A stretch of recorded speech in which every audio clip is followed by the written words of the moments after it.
Story 1. Update. Best friend's little sister, 20 female, says her son is my 27 male son, but got upset when I asked to get a DNA test. Original post. Basically, my best friend's little sister says that her baby 2 male, technically 1 and 4 months, is my kid. I don't remember sleeping with her, literally ever. Not 2 years ago, not since then because I've never been into her because she's not my type. But she says that I'm the one that got her pregnant because apparently we got drunk and had intercourse. This story wouldn't be too outlandish because me and her brother, 26 male, used to go out and party a lot, and she used to tag along because you can drink at 18 here, and she was like 18, almost 19, so she always made us bring her. But it's kind of bugs me how she apparently knew the whole time and said nothing, didn't get me to sign the birth certificate. No child support, not even hinting at it. And then all of a sudden last week, by the way, Jumbo is your son. Like, no. So obviously I asked for a DNA test because I want to see if he's my kid. And she was like offended and upset and basically went, "He clearly looks like you. He has black hair, so do you, you're Mexican. He clearly looks Mexican," which makes no sense because she's also Mexican and also has black hair. So just because I do, doesn't automatically mean it's my kid. Really, it could just look like her, and I kind of feel that was some stupid random excuse. But now my friend is pissed at me for 1, apparently knocking up his sister, and 2, asking her for a DNA test. I'm not really sure what to do, so I'm turning to internet strangers. I don't want to be in a hole here, so I'm just wondering what I can do. Now for the top advice before reading the update. Get the test. Feelings aside, it's necessary to clarify if the child is yours. The fact that she refuses means she knows that he more than likely isn't the father.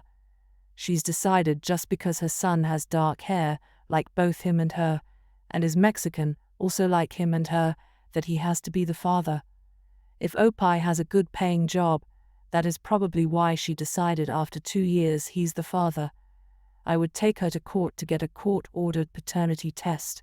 Then it's legal that he's not the father or is. Either they agree to a DNA test, or tough luck for the both of them. You're not doing anything wrong. If she's so sure, why is she against the test? I don't know, man. She just went all, "Oh, okay, so you don't trust me," and started flipping the hell out. Why would you ever just trust her word over something so serious and life-changing? Of course you don't trust her. The audacity. Exactly, thank you. Like maybe if when she was pregnant she was like, "Hey, this is your kid," then maybe I would have gone without questioning that. But out of the blue nearly 2 years later, hell no, pass me the test. Stop talking to her and get a lawyer. Don't say or do anything potentially compromising unless lawyer says you're safe to do so. This includes asking her for a test, which could be viewed as implicit admission that you have had intercourse. Lawyer up and stop listening to anything else I have to say or anyone else on this thread. I second this op. If they ever plan to come after you for child support, you need to be ready and protect yourself. Well, I mean, if it's actually my kid, I have no problem paying up. And I'm sure most judges, if she tried to come after me legally for support, would have no problem with a demand of a test first, considering we never dated. To my knowledge, we never slept together, and she has made no remarks, or even insinuating the possibility of me being the father until now. And now for the update. This post blew up way more than I ever imagined it would, so I kind of felt like you guys deserved an update. But first, there's some things I should probably clarify. Firstly, yes, the kid's name is actually Jumbo, and sadly, it's too late to change it, so I truly pity him there. And secondly, to all the people who said she was either lying now or has been lying for 2 years, technically more than 2 because she's about to turn 21 in 2 months, and the kid is 1 year and 4 months, then another 9 months for pregnancy. She's been lying to me for 2 years. I managed to convince her to do an at-home test that we got online, and the results came back 3 days ago. She was in fact correct about him being my son. She basically admitted that when me, her, and her brother went to visit her cousin as a late 18th birthday present. I got really drunk, and she decided to sleep with me because she assumed I wouldn't remember, and that if I did, I wouldn't be mad at her, and I'm not particularly mad about the sleeping with me when I was drunk. I'll be honest, it's the fact that she didn't tell me that pissed me off, and then she ended up getting pregnant and just figured that me not knowing wouldn't be a big deal, but now she feels guilty. And why was her brother so mad? Because apparently he knew I was the dad from the start. So basically, I missed what could have been the best year and 4 months of my life, because she neglected telling me something she knew for a fact until now. We're both talking to a lawyer currently about a custody agreement, which I don't think I would have realized I needed to do without Reddit. So thank you guys for helping me through this. Now for some top comments. Wait. Your friend knew from the beginning that his sister was having your kid and never told you, and then had the nerve to be mad at you. Shouldn't you be the one that's supposed to be upset? I don't get it. Make it make sense. This is exactly how I feel right now, like what the hell, bro? That whole family is nuts. His sister for violating you and keeping your son from you, and your friend for being an accomplice. You should reevaluate that friendship. Change this child's name, please. How does someone name their child that in the first place? Now get a proper test, not a home test. Because she could have contaminated the home test. Nah, I handled it all as I wouldn't let her near it. I'm naive, but I'm not reckless, my friend. You have to get paternity established through the courts. They don't accept home DNA tests as proof. It needs to be official to be legal. Yeah, and we'll do that. That's what my lawyer is for. But I'm allowed to be happy and say that it's good enough for me for the time being. Story 2. How do I, 29 male, make my long-lost daughter feel at home after not knowing her for the first 11 years of her life? Early in January, I got a call from my fiancée, 25 female, that I had to come home right away, and she sounded panicked. I rolled up to the front door and see my fiancé and a young black girl. We are both white, sitting on the porch that was claiming to be my daughter. I come from a moderately wealthy Southern family, and unfortunately, my father was not really that accepting of other cultures and skin colors of people. I was his golden son, and he always paid for everything that I needed, including my house and college. This gave me quite the ego when I was younger and got around a lot. One woman that I had a fling with when I was in high school was black, and we always kept it on the down low until she got pregnant. I told my father when she was 6 months pregnant, and he sort of took over the situation. He demanded a paternity test from her, and then he claimed to me that he found out the baby was not mine. Being the stupid 17-year-old kid at the time, I thought I had dodged a bullet, and the woman quickly stopped texting me after that. Fast forward to the present.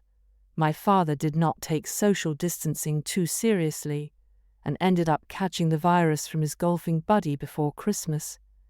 He passed away and did not get all of his affairs in order before his passing. I have since found out that he has been essentially paying hush money to my daughter's grandpa for the past 11 years, and he meant to set aside a trust fund for her before he died without me ever knowing, because he wanted me to have a normal life and not be a single dad to a biracial daughter.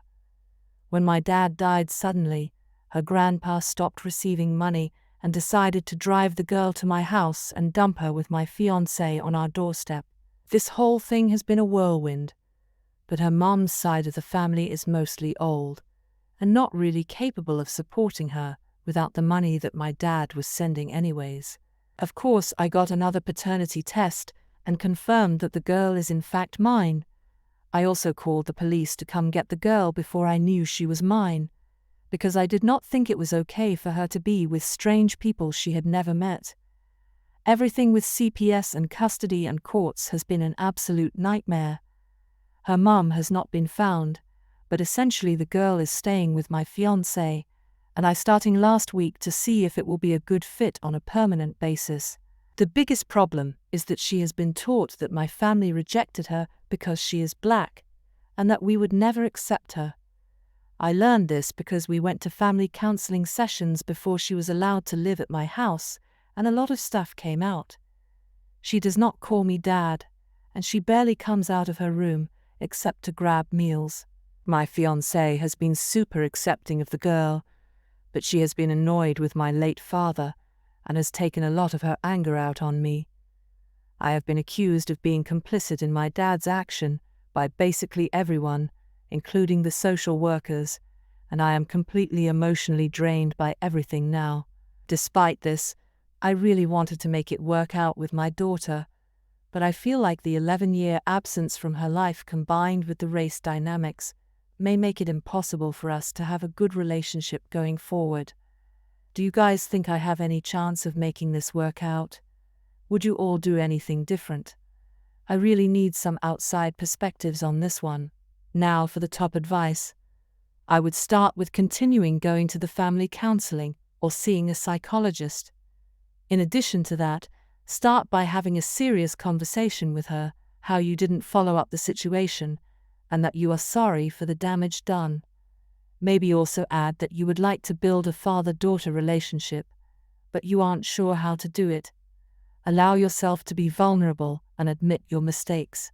Ask her open-ended questions, whether there are activities that she would like to do with you, what she hopes a father would be like.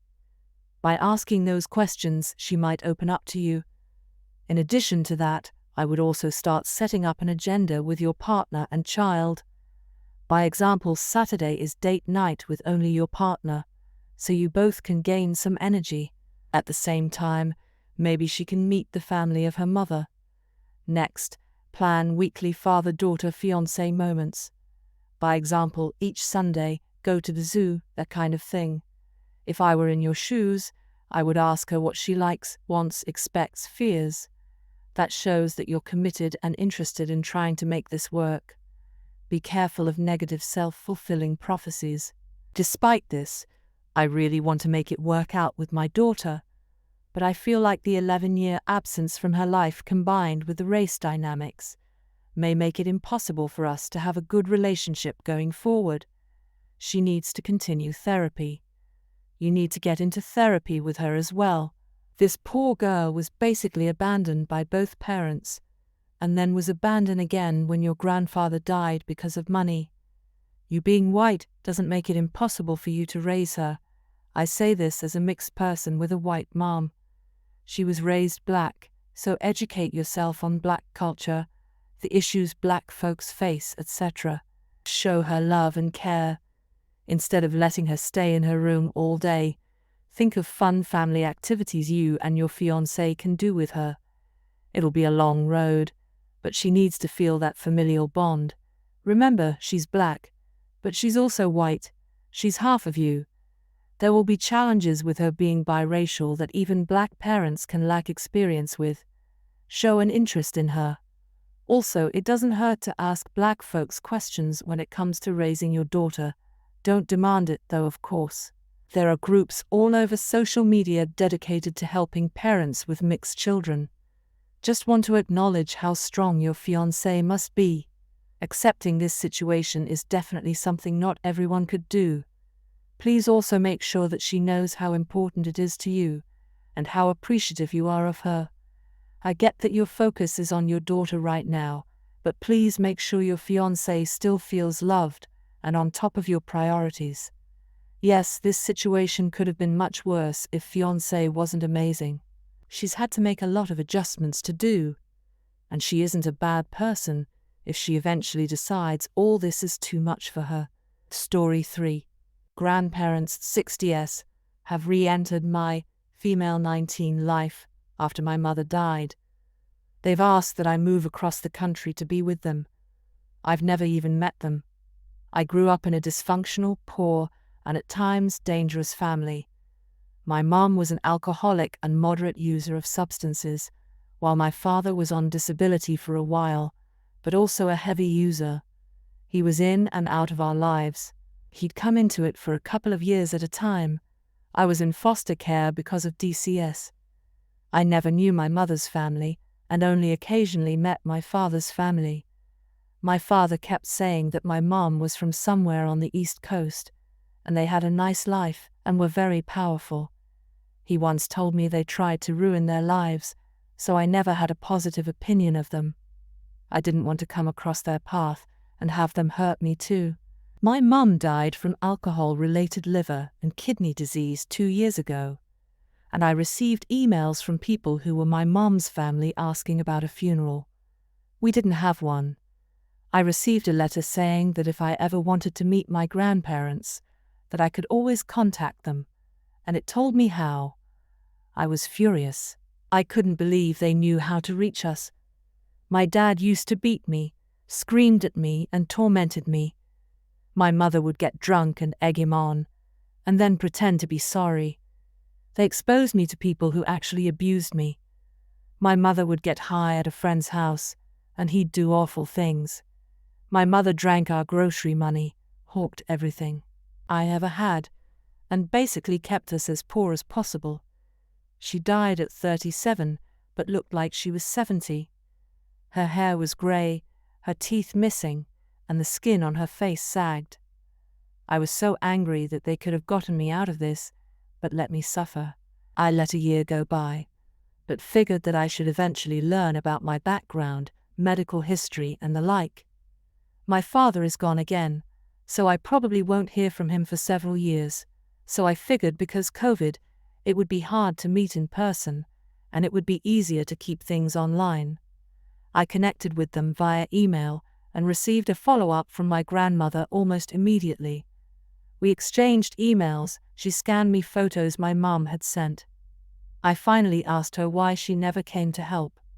I got an email back that was huge.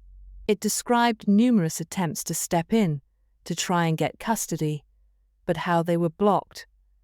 There was detail about a court case, which I vaguely remember. Turns out my grandparents tried to get Arizona courts to send a minor child to South Carolina, which they refused. My grandmother said it was the biggest regret in her life that she couldn't save me. She said they even considered hiring bounty hunters, but he talked them out of it. I met them on Skype and seeing them was shocking. They're in their mid-60s, but look like they're no older than 50. My grandfather bikes every day, is a practicing surgeon and volunteer at local groups. My grandmother is a retired physician who now rehabs animals and looks after her other grandchildren as much as she can. I have 2 aunts and an uncle, all of them are doctors, and they all look so much like my mom. They even have her weird southern drawl. My aunts cried a lot, and my uncle offered to help any way he could. It was so bizarre to see them, so weird to see people who remind me of my mother. I asked what happened and got a very interesting story. My mom was a normal person, but hit her head at 15 and just completely lost it. My mom had a weird dent in her skull. They tried everything, but lost her to these experts said to cut her off to stop supporting her habits. What surprised me was that my mom had told me something similar once. She was on an ice bender and told me this bizarre story of falling out a window and being a changed person. She often said weird things when she was doing too much ice, but I guess that one was true. Over the last 7 months we've Skyped 1 to 2 times a week. They've begun sending me money and even gave me a credit card for emergencies. Recently, though, they made me an offer, leave Arizona and move in with them. They'll pay for school, help me out financially, and get me good health insurance. They want the best for me, and said they'll send trucks to get my things and fly me east.